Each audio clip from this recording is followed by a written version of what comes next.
Para ouvir Deus falar conosco pela sua palavra. Eu convido os irmãos a novamente abrirmos a palavra de Deus, a Sagrada Escritura, em Atos dos Apóstolos, no capítulo 14. Nós iremos ler do versículo 20 ao versículo de número 28. Nós temos aqui um parágrafo no texto sagrado, uma unidade de pensamento. E nesta manhã, eu quero partilhar com os irmãos acerca de um tema muito importante para o povo de Deus, para a Igreja do Senhor, que é um tema relacionado à natureza da obra missionária. Eu quero nesta manhã, com base aqui em Atos, capítulo 14, do versículo 20 ao 28, apresentar a exposição deste texto para meditarmos acerca da plantação de igrejas, como ela era feita pelos apóstolos, e um estudo de caso aqui, com base em Atos 14. Vamos ler mais uma vez então este texto, Atos 14, versículo 20, que diz assim: Rodeando, porém, os discípulos, levantou-se e entrou na cidade. No dia seguinte partiu com Barnabé para Derbe, e tendo anunciado o evangelho naquela cidade, e feito muitos discípulos, voltaram para Listra, e Icônio e Antioquia, fortalecendo a alma dos discípulos, exortando-os a permanecer firmes na fé e mostrando que através de muitas tribulações nos importa entrar no reino de Deus, e promovendo-lhes em cada igreja a eleição de presbíteros. Depois de orar por jejuns, os encomendaram ao Senhor em quem haviam crido. Atravessando a Pisídia, dirigiram-se a Panfilha e, tendo anunciado a palavra em Perge, desceram a Atália e dali navegaram para Antioquia, onde tinham sido recomendados a graça de Deus para a obra que já haviam cumprido.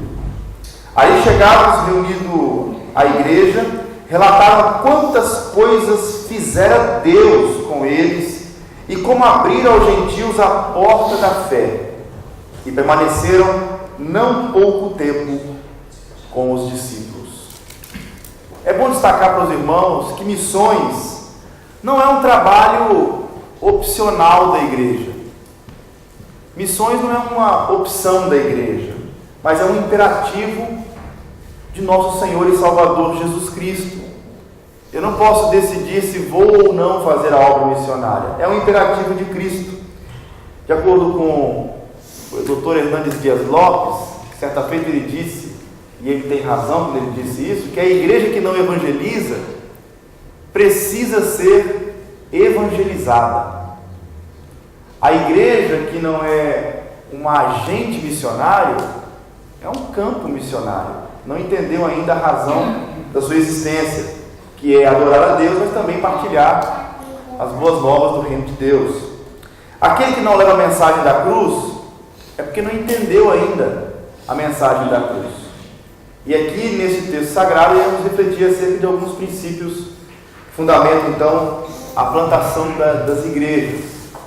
É bom destacar que no versículo 20, esse versículo 20 do capítulo 14, ele é transicional. É um versículo transicional, indicando a mudança de tempo e de cena.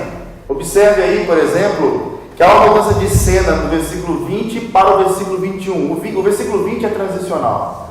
Você tem, por exemplo, no dia seguinte, na parte B do versículo 20, então, e há também uma movimentação geográfica da cidade de Listra, onde Paulo havia acabado de sofrer um apedrejamento terrível, para Derbe.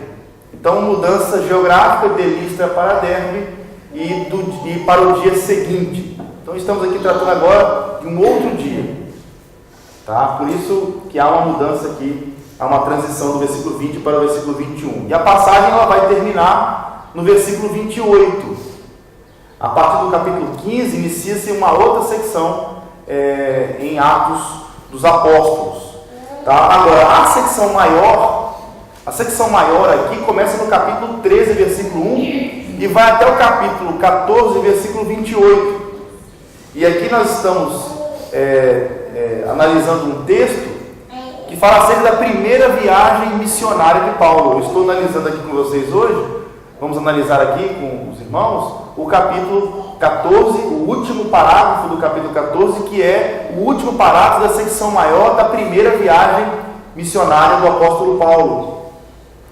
É bom destacar aqui também, versículo 20 a 28, então forma uma perícope, forma uma unidade de pensamento. É por isso que eu não vou analisar todo o capítulo, eu precisaria de mais dias para fazer isso. Então eu vou ficar só aqui nesses versículos com os irmãos nesta manhã. Temos aqui que definir alguns conceitos. Qual é a missão da igreja? Essa é uma pergunta boa para ser feita. Qual é a missão da igreja? Precisamos definir alguns conceitos e um deles é o conceito de missão. Qual seria a nossa missão como igreja de Deus? Basicamente, aí o termo missão significa enviar, vem do latim mitere, implica dois aspectos. Primeiro aspecto, ser enviado e receber uma tarefa.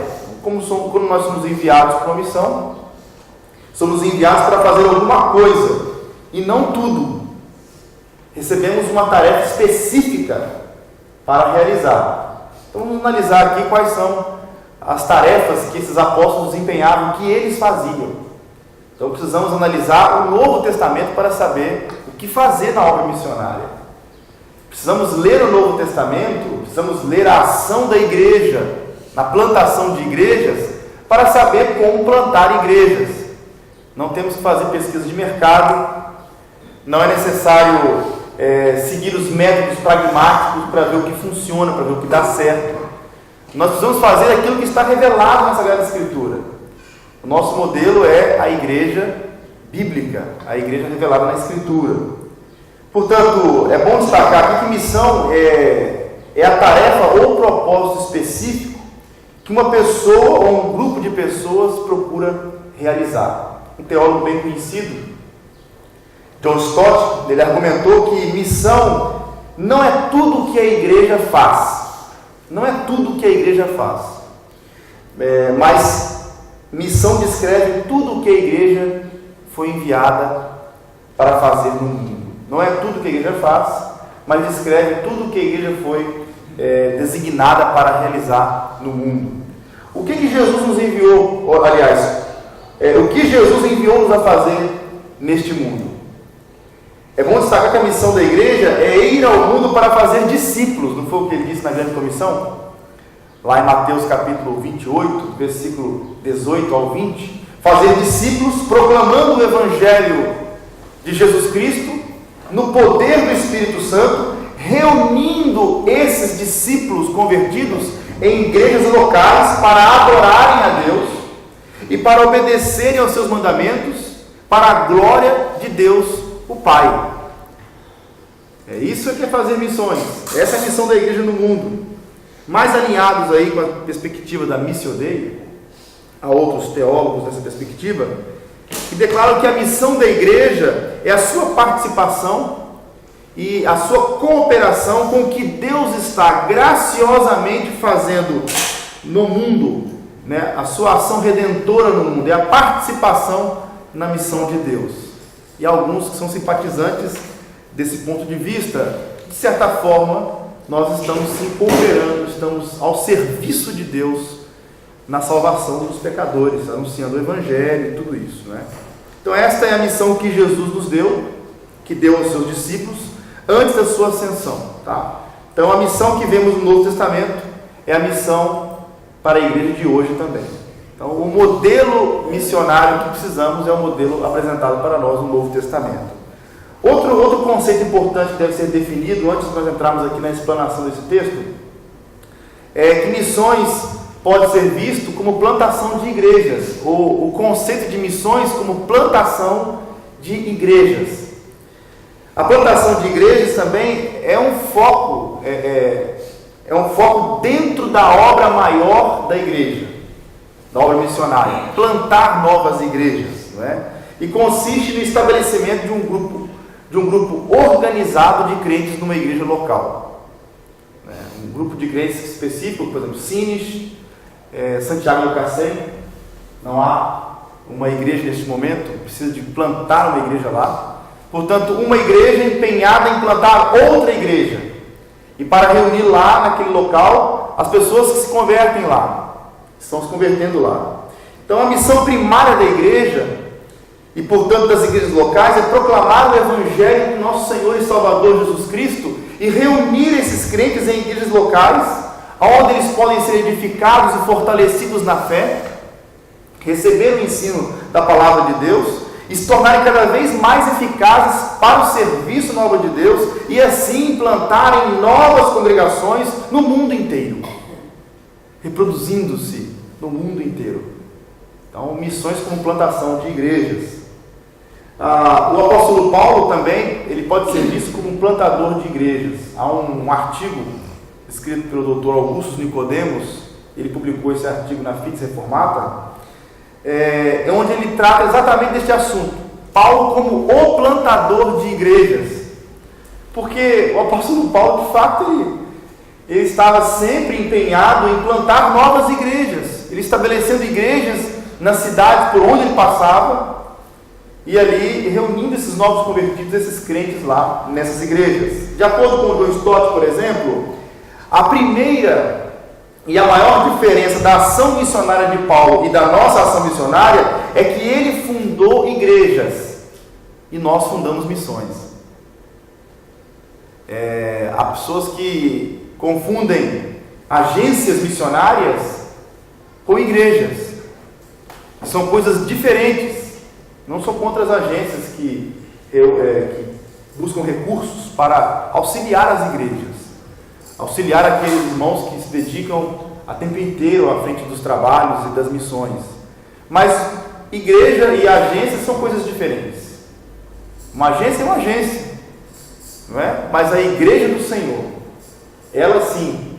E você percebe que o apóstolo Paulo plantava igrejas e não agências, não organizava a plantação de agências missionárias, mas de igrejas locais. Nada pode dissimular o fato de que o apóstolo Paulo deixou igrejas completas atrás de si quando ele passava de cidade em cidade.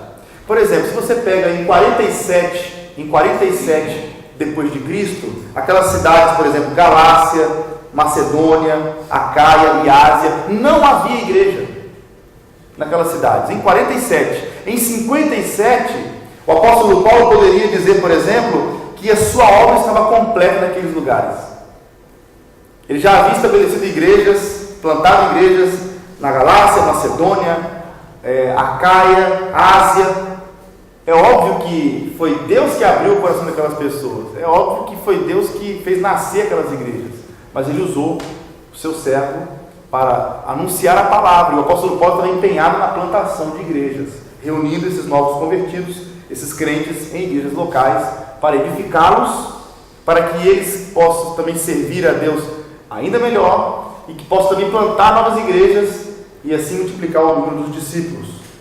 O apóstolo Paulo também observou a necessidade de não apenas evangelizar, de não apenas falar acerca das boas novas de Cristo, para não apenas falar do Evangelho, mas também plantar igrejas locais. Essa é a preocupação do apóstolo Paulo. E Paulo vai usar aqui as expressões, como por exemplo aparece lá em 1 Coríntios, capítulo 3, versículos 6 a 9, a expressão plantar. Eu plantei, Apolo regou, mas Deus deu o crescimento. Então Paulo usa a linguagem plantar, não é? Também temos, isso aparece também em 1 Coríntios 9, 7 e versículo 10 e 11 também de 1 Coríntios 9. Também ele fala de lançar alicerces. Você vai ver isso lá em Romanos 15, versículo 20. E dar à luz. 1 Coríntios 4, 15. Ao referir-se então ao plantio de igrejas. Paulo organizava os convertidos em comunidades locais. O seu objetivo aí, o objetivo de Paulo, era promover meios pelos quais eles fossem edificados, instruídos e celebrassem a ceia do Senhor, cultuassem a Deus e se envolvessem no próprio projeto de expansão do cristianismo. Por que ele reunia esse povo em igrejas locais? Para eles, de forma corporativa, suas famílias unidas, adorarem ao Deus Todo-Poderoso e cultuarem a Deus. e serem edificados, e assim também promover o crescimento, obviamente, a expansão da fé cristã. Paulo os batizava, elegia presbíteros. Você percebe aqui que eles promoveram a eleição de presbíteros para governar as igrejas locais. Então ele os batizava, elegia presbíteros dentre eles e encarregava esses presbíteros para cuidar então do rebanho. Lemos aí no versículo 21 ao 23 do capítulo 14 de Atos, que nos fala isso. E depois de algum tempo, ele voltava para supervisionar como apóstolo. Ele voltava para verificar se o trabalho de fato estava seguindo os princípios deixados por ele na plantação daquela igreja. Quais são os problemas mais comuns na plantação de uma igreja? Para plantar uma igreja não é fácil, irmãos, esse trabalho. É um grande desafio. Nós contamos com o poder e a graça de Deus. Confiamos em Deus.